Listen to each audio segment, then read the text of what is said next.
Well, here we go again. This time it's the next day. Fresh, big-ass packs fully charged and ready to go, and then suddenly...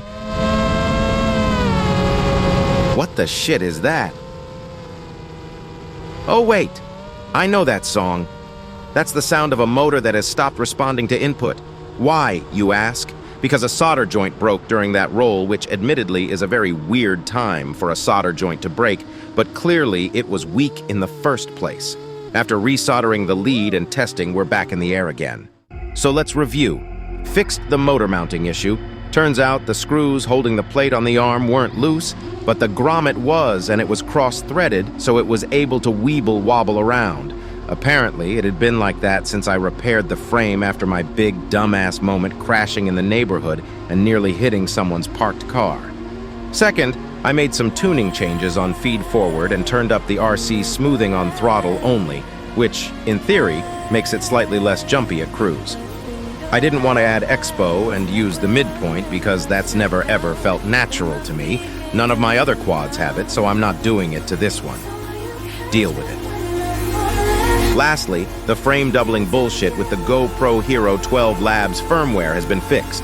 It came out 2 days ago, so if I'd only checked and installed it yesterday, you wouldn't have had to listen to me bitch in the last video.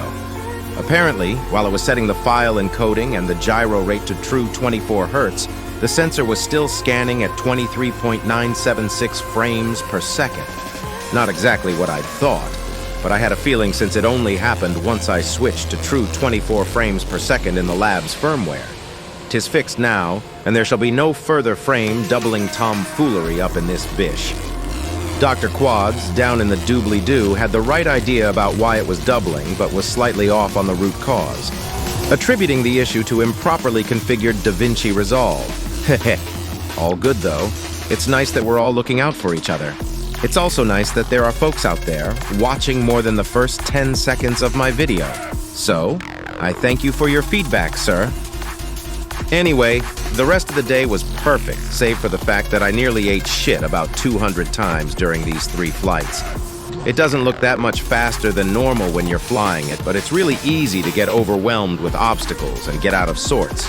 I kept taking wrong turns into areas I haven't been in before and had to just sort of figure it the fuck out or eat shit.